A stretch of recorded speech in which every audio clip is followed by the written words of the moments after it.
Imagine this. A lone U.S. Navy destroyer, fully armed, suddenly teleports into the year 1588, right into the heart of the Spanish Armada, one of the most feared fleets in history. Wooden galleons, black powder cannons, sail-powered war machines, and then a metal titan appears, with guided missiles, radar, and firepower the world can't begin to comprehend. What happens next changes history forever. Stay with me, because this story only gets crazier. August 1588. The English Channel. Spain, the superpower of the world, launches a massive naval force to invade England and crush Protestant influence once and for all. 130 ships, 30,000 soldiers, one mission, conquest. But reality is about to glitch. Cut to 2025. Atlantic Ocean, the USS Roosevelt, an Arleigh Burke-class destroyer, running routine patrol. Radar screens flicker, communication jams, instruments glitch. A blinding flash swallows the horizon. Crew members stumble, sirens scream. They regain their bearings and see hundreds of old wooden ships surrounding them. No radio signal, no satellite, no GPS lock. Sir, what are we looking at? The captain stares through binoculars, flags he recognizes from textbooks. Not battle intel. The Spanish Armada, the year 1588.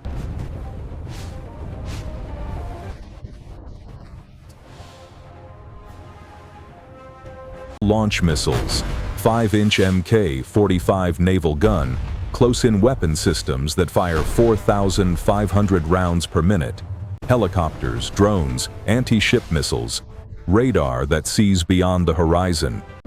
Each modern missile has more explosive force than entire fleets of cannonballs.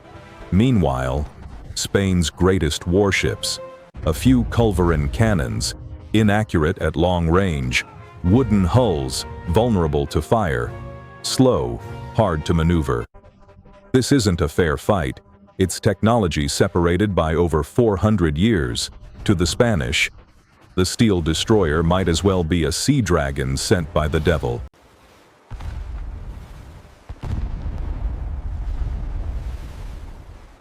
Spanish officers scramble. What is that ship? Where are its sails? They assume it's English sorcery. They fire cannons. Balls bounce harmlessly off the destroyer's armored hull. Then the Roosevelt fires its first warning shot. A single high-explosive round arcs across the sky. Boom! A galleon erupts into fire. Sailors dive into the sea. The captain mutters, "They're not backing down." He gives the order. Fire for effect. The naval gun unloads. Shells tear through timber like paper. The ocean becomes a graveyard of splintered ships and drowning fear. To the Spanish survivors, the destroyer is invincible. Their admiral orders a retreat, but the destroyer can travel double their speed and strike while unseen. This is not a battle. It's annihilation.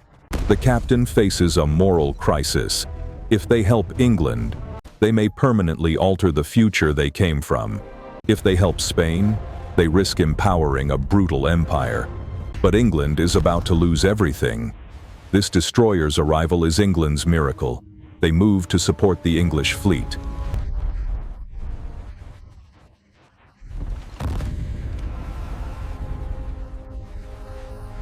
Some fall to their knees, believing it's an angelic warship. Others believe it's the devil's sea beast. Whatever it is, with this ship on England's side, Spain's invasion is doomed. Spain regroups for a desperate last stand. Hundreds of cannon muzzles ignite the sky.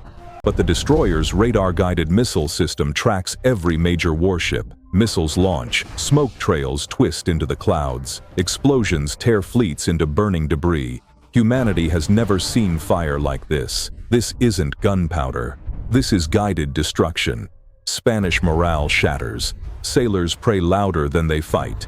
Their screams drown beneath mechanical thunder.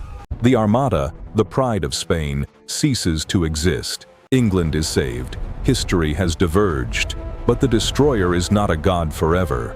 Fuel drops. Ammunition dwindles. No resupply is possible. Soon their unstoppable vessel becomes a powerless steel island.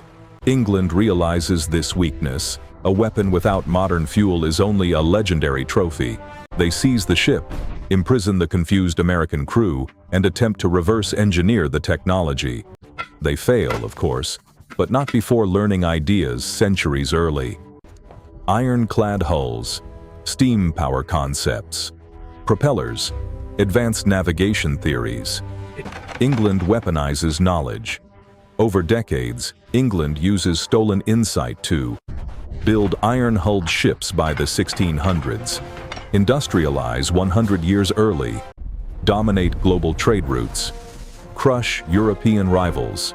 By 1700, England controls North America, the Caribbean, huge parts of Europe.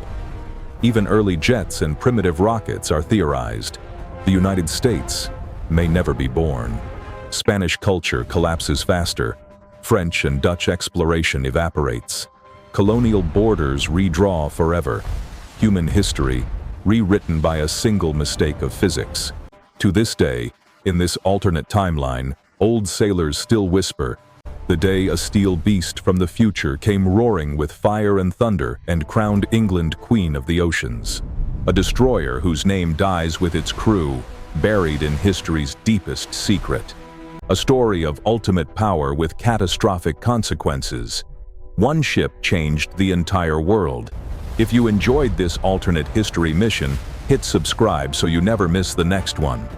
And tell me in the comments, what if this destroyer teleported to World War I instead, or to the Viking Age, or to the Roman Empire? Which scenario should we explore next?